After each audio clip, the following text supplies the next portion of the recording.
오늘 만나볼 분이 누군지 영상에서 먼저 만나보고 오셨습니다. 오랫동안 이렇게 우리 역사를 주제로 홍보 활동을 해오신 분이고 적지 않은 문화예술인과도 그런 활동을 함께 해오셨던 분이라서 이미 시청자분들 중에서 아시는 분들도 꽤 있을 것 같습니다. 서경덕 성신여대 교수 제 옆에 나와 있습니다. 어서 오십시오. 네, 안녕하세요. 예, 반갑습니다. 반갑습니다. 그 개인적인 사담을 하려는 건 아닌데 네. 아마 기억을 못 하실 겁니다. 제가 한 15년 전에 네. 사회부 기자 초년병 시절에 예. 한번 인터뷰를 한 적이 있습니다. 기억합니다. 정말로 기억하십니까? 맞습니다. 예. 안 그래도 들어오기 전에 예. 다른 분들한테도 얘기를 했었습니다. 예. 근데 네. 그때와 지금 그 모습이 네. 제가 좀 결례입니다만 얼굴이 똑같으십니다. 15년이 지났는데 그때 한창 예. 그 독도 관련해서 네네. 뉴욕타임즈 광고 내시고 그러면서 예. 이제 좀 언론에서 주목을 받으셨던 때라서 예. 그때 제가 인터뷰를 했던 기억이 있습니다. 네, 예. 맞습니다. 저도 예, 뭐 예. 정확히 반갑습니다. 기억을. 예. 15년 만에 뵙네요. 예, 고맙습니다. 예. 요즘은 좀 어떤 네. 홍보 활동 좀 주로 하시는지. 요즘은 이제 코로나19가 풀리다 보니까요. 예. 기본적으로 온라인에서 이제 오프라인으로 좀 많이 넘어가는 추세이고요. 그러다 보니까 특히 전 세계에 남아있는 우리 대한민국 역사 유적지에 관련돼서 우리가 조금 더 관심을 더 많이 가져야 잘 보존이 되겠다라는 생각이 들어서 그런 곳들을 지금 많이 답사를 다니면서 이제는 곧 있으면 이제 휴가철이 다가오지 않습니까? 예. 많은 우리 대한민국 국민들이 어느 나라 어느 도시를 갔을 때 우리의 역사 유적지를 좀 탐방하면 훨씬 더 의미가 있지 않을까라는 생각이 들어서 그런 부분들을 지금 루트를 짜고 있는 중입니다. 온라인을 통해서 그런 걸 홍보하시고 네. 외국에 이제 여행을 갔을 때 네. 여기를 한번 좀 들러보시라. 그런 정보를 온라인상으로도 제공하기 위해서 지금 오프라인으로 많은 작업을 하고 가령 있습니다. 뭐 어떤 곳이 있습니까? 짧게 하나만 소개시켜 예를 들어서 주신다면. 이번에 5월 달에 대만을 다녀왔습니다. 예. 4대 의사라고 하는 조명화 의사에 관련된 의거지와 순국지를 아, 대만 예. 여행을 굉장히 많이 가는데 잘 모르시는 분들이 대부분들이라고요. 예. 그래서 그런 곳을 한번 방문했을 때 우리나라 지역이 아니다 보니까 우리 국민들이 많이 방문하면 방문할수록 대만 현지의 사람들은 관심을 더 가질 수밖에 없는 상황이잖아요. 그렇겠죠. 그래서 우리의 역사 유적지를 지켜나가자라는 캠페인을 지속적으로 펼쳐나갈 예정입니다. 그러시군요. 네. 예. 근데 좀 약간은 뭐 민감한 얘기일 수도 있는데 네. 요즘 그 한일 관계 변화가 있었고 네. 정부의 외교 노선이 이제 바뀜에 따라서 그런 어떤 한일 관계의 어떤 변화가 있었는데 찬반 양론은 물론 있습니다. 네.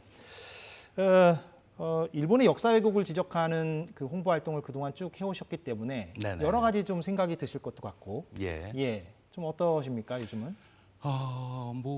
한일 관계에 있어서 미래 지향적인 측면에 있어서 어떤 그 좋은 현상에 관련된 부분을 반대할 국민들은 아무도 없을 겁니다. 하지만 그런 부분에 관련돼서 또 중요한 부분이 과거사에 관련된 정확한 정립이 필요하다라는 거죠.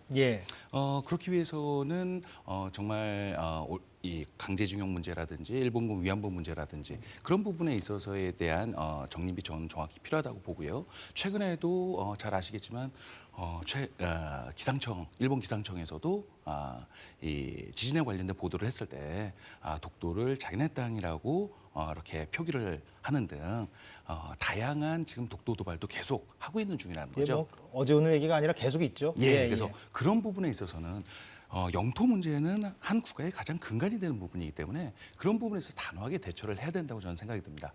그래서 저는 이런 과거사와 그다음에 영토 문제에 관련된 부분과 그다음에 미래 지향적인 관계에 관련된 외교적 전략 투 트랙으로 나눠서 정확하게 저희가 추진을 해야 되지 않을까라고 판단을 하고 있습니다. 무슨 말씀인지 알겠습니다. 그 홍보 전문가시니까 네. 제가 약간 홍보 쪽에 초점을 맞춰서 얘기를 좀 해본다면 네네. 엊그저께 이제 막을 내린 G7 정상회의가 이제 일본 히로시마에서 열렸는데 네. 그때 그 일본이 만찬장에서 준비한 음식들이 이제 후쿠시마 쪽에서 나온 음식들이 이제 섞여 있어서 논란이 되기도 했습니다. 왜냐하면 제가 이 질문을 왜 드리냐면 이제 교수님께서도 그 관련 홍보 활동을 또 하신 바가 있기 때문에 이제 여쭙는 건데 일본 입장에서는 아무래도 저렇게 홍보를 해야 하는 어떤 절박함이 있을 것 같기도 하고 본인들 입장에서만 생각을 해보면 그렇죠. 그런데 거기에 대해서 또 비판적인 어떤 홍보 활동을 해오신 바가 있기 때문에 이번에 또 어떻게 그거를 보셨는지도 궁금합니다.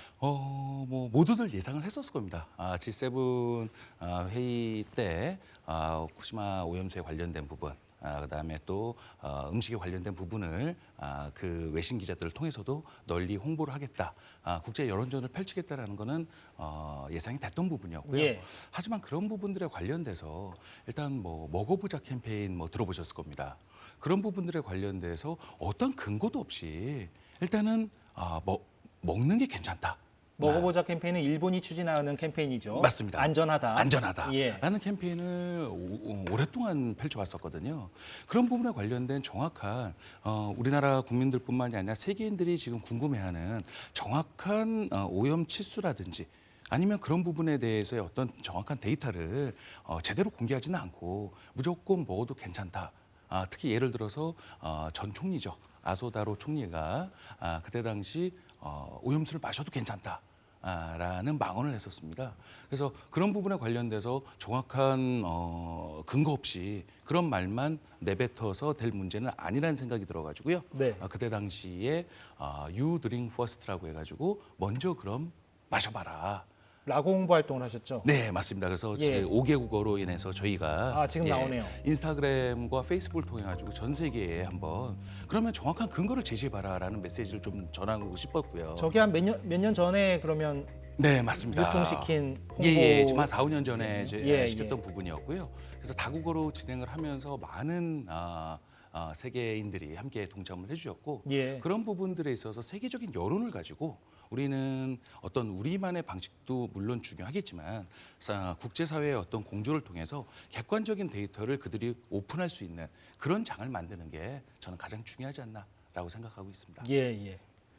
좀 최근 얘기를 했으니까 이제 좀 과거로 잠깐 거슬러 올라가서 물론 그동안에 다른 언론 인터뷰에서도 언급을 하신 부분이긴 하겠습니다만 어떻게 하다가 이렇게 역사와 관련돼서 홍보 활동에 발을 딛게 되신 건지 맨 처음에 어떤 계기 부분을 궁금해하시는 시청자분들이 여전히 있을 것 같아요. 제가 대학교 때였습니다. 뭐 앵커님 보시는 것처럼 그죠? 참 전형적인 토종처럼 생겼는데 저보고 다. 저는 토종이라고 언급해드린 바는 없습니다. 그냥 변치 않으셨다는 말씀을 맞습니다. 드렸던 뿐이고요. 그런데 다들 중국이냐 아니면 일본이냐라는 질문을 제일 먼저 하는 거예요. 외국에 나갔을 때. 그래서 그때 당시 굉장히 자존심이 많이 상했었어요. 왜냐하면 그때 고등학교 갓 졸업했을 당시 우리 사회교육과목 선생님들이 늘 세계 경제 11위 대국이다. 항상 대자를 붙여서 알려줄 만큼 저는 나가서 프롬 코리아라고 외치면 굉장히 많은 사람들이 알아줄 줄 알았었거든요. 근데 그건 우리만의 큰 착각이었다라는 걸 느꼈고요. 그래서 이거를 뭐 마음만 아파할 것이 아니라 한번 민간 차원에서 작은 일부터 한번 실행에 옮겨보자. 그래서 그 이후에 해외 나갈 때부터 트렁크를 하나 더 가지고 나왔습니다. 왜냐하면 대학생이다 보니까 어느 나라 어느 도시에 방문했을 때 그 지역의 가장 유명한 대학을 항상 방문을 했었거든요. 그럼 도서관도 방문을 해봤는데 늘 아시아 섹션에 가다 보면 중국 책과 일본 책은 굉장히 많은데 한국 책은 굉장히 조금밖에 없더라고요. 그것도 1970년대, 80년대 책도 있는 걸 발견해가지고 사비로 제가 구입을 해서 그래서 그런 도서관에 기증하는 일부터 시작했던 일이 그게 언제쯤입니까? 그게 벌써 20년 전입니다. 그게 2000년대 초반입니까? 1990년대 후반이었습니다. 90년대 후반.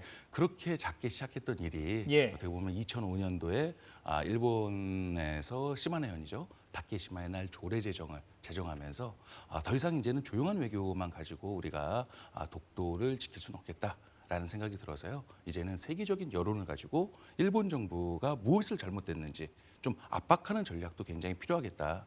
말 그대로 전방위적 홍보가 독도를 지키는 굉장히 중요한 방식으로 바뀌어야 되지 않을까라는 생각이 들어서 그때 당시 뉴욕타임스의 최초로 자비로 독도 광고를 시게 되면서 좀 대외적으로 이런 활동이 많이 알려지게 된 것입니다. 그때 그래서 제가 만나서 인터뷰를 했었던 그 2005년, 6년, 7년 이 맞습니다. 무렵인데 초기에는 그런데 매우 어려움이 많으셨다고 들었습니다. 그러니까 아까 사비라는 말씀도 하셨는데 자금 문제라든가 여러 가지 어려움이 많았을 것 같고. 뭐 그때 당시에는 당연히 아이디어는 굉장히 많았는데 뭐 학생 때라든지 그때부터 오래전부터 하다 보니까 사실 후원을 받는 게 쉽지는 않았었습니다. 하지만 이제는 뭐 정부기관과도 코업을 같이 하고 있고요. 그다음에 많은 대기업에서 또 후원을 해주기도 하고요. 그러니까 무엇보다 또 많은 한류 스타분들이 함께 도와주셔서 이런 활동을 꾸준히 진행할 수 있고요. 가장 고마운 분들 중에 언급을 하라고 한다면 역시 누리꾼들입니다. 한번 이렇게 실질적으로 대면해보지도 않은 상황에서 그야말로 스스로가 모금 운동을 자발적으로 포털에서 펼쳐가지고요. 그때 당시 한번 제일 기억에 남는 게 포털 사태의 역사가 바뀌었죠. 최단 기간 3주 동안에 최다 인원인 10만 명이 최다 금액인 2억 1천만 원을 모아줬던 적이 있습니다. 그 비용을 가지고 일본의 역사 왜곡으로 멈추라는 전면 광고를 워싱턴 포스트에 게재해서 많은 세계인들에게 일본의 역사 왜곡을 고발할 수 있었던 좋은 계기를 마련할 수 있었습니다. 예, 아까 한류스타 얘기를 하셔서 네. 저희가 기억하는 건 이제 송혜교 씨가 또렷하게 기억에 남는데 지금 저희 제작진도 교수님의 SNS 사진을 지금 준비를 했네요. 두 분이 나란히 이제 사진을 찍은 건데 송혜교 씨가 벌써 10년 넘게 교수님과 함께 그런 어떤 우리 역사 알리기 활동을 해오지 않았습니까? 맞습니다. 어떻게 또 두 분이 이렇게 인연이 시작이 된 건지도 궁금하네요. 우연찮은 식사 자리에서 만나게 됐습니다. 예. 그때 만나게 됐는데 제가 그때 당시가 제가 세계 유명 미술관 박물관에 한국어 서비스를 기증하던 시절이었어요. 루브르 박물관 말씀하시는 거예요? 예, 루브르 박물관 아니었고 뉴욕 메트로폴리탄 뮤지엄을 뉴욕에서? 처음으로 저희가 기증을 하게 됐었는데 그때 참 운이 좋게도 막 대서특필이 됐었습니다. 그러다 보니까 소유 씨가 그 기사를 보고 기억을 하고 있더라고요. 그래서 자신도 해외에 다녔을 때 미술관 박물관 자주 가는 편인데 함께 좀 이런 일에 교수님과 동참해보고 싶다 하셔가지고 바로 그때 이제 의기투합을 하게 됐던 거죠. 그래서 그 이후에 뉴욕 현대미술관, 모마라고 하죠. 세계 최고의 현대미술관과 그다음에 또 토론토 뮤지엄 아니면 또 보스턴 뮤지엄 이런 세계 유명 미술관 박물관에 한국어 서비스를 계속적으로 기증함으로 해서 아직도 사실 한글과 한국어가 있는지조차 모르는 외국인들이 허다합니다. 그들에게 어떤 한글과 한국어의 존재 의무를 널리 알림으로 인해서 우리의 어떤 문화 콘텐츠를 세계에 알릴 수 있는 좋은 계기를 마련할 수 있었습니다. 송혜교 씨랑은 그러면 이따금씩 연락을 하시겠네요. 그럼요. 아니, 왜냐면 꾸준히 활동을 해 나가시는 중이니까. 지금 한 13년째 계속 진행하고 있고요.